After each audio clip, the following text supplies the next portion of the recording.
The 2022 Winter Olympics in Beijing has raised all sorts of questions, from the image of international politics to what's on the line for athletes who are competing during a global pandemic. With more on that, joining us right now from Beijing is Washington Post China correspondent Christian Shepard. Christian, thank you so much for being here during such a crazy time for you. So you guys are 13 hours ahead of us. First, how has everything there been? Because unfortunately right now, politics is actually playing into the games right now this year.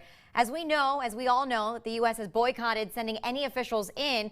What has the overall vibe been like for Team USA in China? Do athletes and journalists, do they feel on edge between the stress of the competition, that they can't get COVID, and then on top of that, they can't say or do the wrong thing? Or is it a fun and relaxed environment?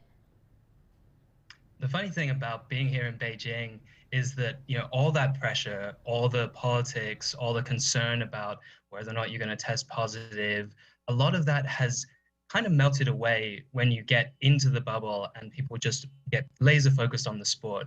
So, whether it's me who's trying to cover the events here or whether it's the athletes, a lot of them have sort of given this image of, well, we came here, we were really concerned on the way, we weren't too sure how it all worked. But when you arrive, you just kind of go through the motions to get all that stuff out of the way. And then it's all about training. It's all about the competition.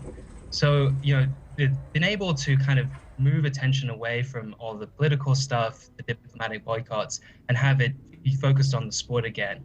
In that way, it's been pretty good for China. They pulled in some wins. The Olympic Village is pretty successful in terms of having some nice beds, and the mascot, this skating panda, has gone down well. So they managed to create what is a pretty good vibe considering the overall background. Yeah, nice beds are important in comparison to what they had in Tokyo. So, Christian, during the opening ceremonies, we saw two leaders, China's president and Russian President Vladimir Putin, and people are saying that it feels like everyone's just turning a blind eye. You have China, who's said to have 1 million people in concentration camps, and then you have Russia, whose troops are lining up to invade Ukraine. What is the sense that you're getting there? What is China trying to prove?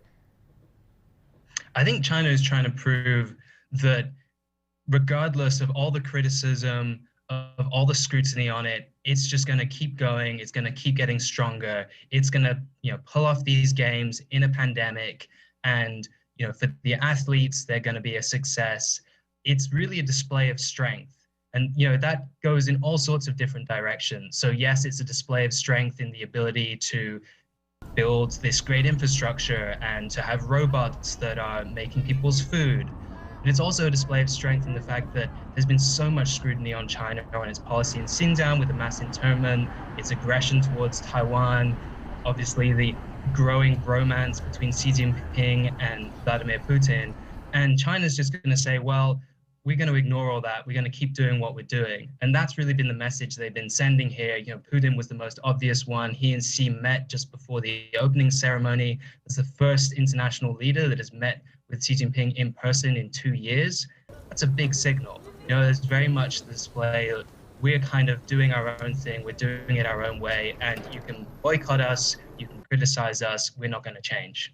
So following that, during the opening ceremony, China was throwing around some pretty broad messages of a shared future and unity. And that all was pretty laughable because you got global leaders who are trying to hold the Chinese Communist Party accountable for things like human rights abuses and military aggression, things that not just towards Uyghur Muslims on the west side of the country, but now China's aggression towards Taiwan and Japan. So have you noticed any subtle messages of propaganda? The opening ceremony, absolutely chock full of propaganda. And it's kind of incredible the way that this works. China says we don't want to politicize the games. We should not be talking about politics. This is all about sport. And then who does it choose to carry the Olympic torch?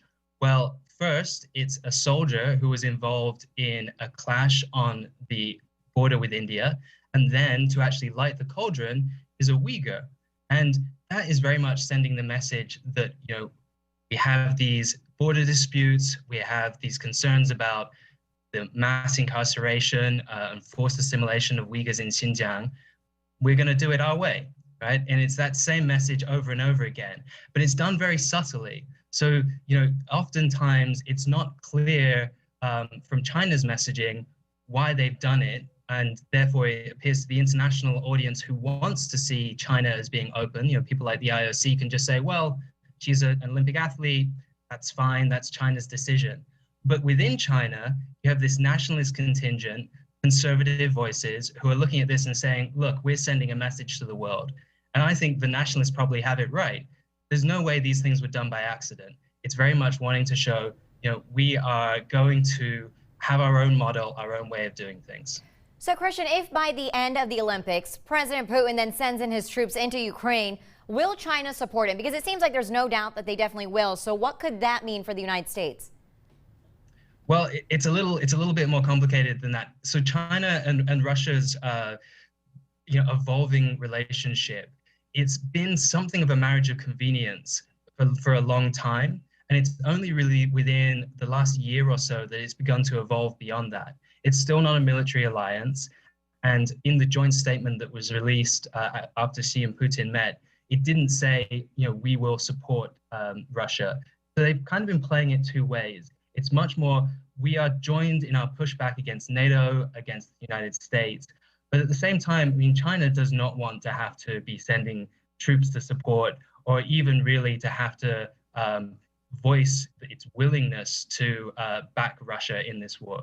So it's been trying to play it both ways, trying to get closer to Putin, to try to form this sort of alliance in everything but name, but also kind of staying away from actual willingness to back Russian troops if they were to enter Ukraine. All right, and a lot more to talk about with Depression, including what a normal day looks like for Team USA in Beijing. Stay with us. You're watching Capital Review.